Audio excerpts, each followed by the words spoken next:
Peşmanam ki mamama zəng eləyib. Deyəm ki, mama bu gün haramsa ağrıyır və yaxud da ki, dala 5 qəpik pul qoymuşdum. Hamısı dava dərmana getdi. Mamam deyir, gördün, sənə dedim az paylaş, sənə dedim az qoy özünü TikToka, Instagrama, YouTube'a.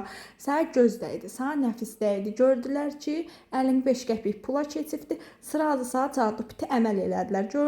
Gördün başımıza gələni. Başlayır həmən dəqiqə mamam qıyıya vurmağa. Bax, mən başa aça bilmirəm ki, bu əməldir, cadudur, pitidir, hardan yaranıb, niyə yaranıb, varmı, yoxmu?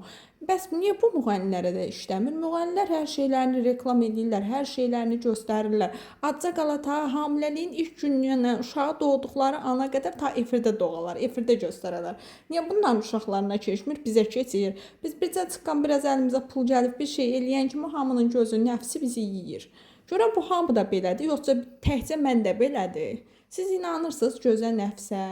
Nə bilim vallah, nəysə. Mən inanmıram, amma ki belə baxıram ki, mamam düz deyir. Nə deyirsə düz deyir o arvad. Nəysə qızlar, evdən oturaraq pul qazanmaq istəyirsinizsə, siz də qonuya, qonşuya nəfis göz dağı vermək istəyirsinizsə, buyurun əlaqə nömrəmə yazın.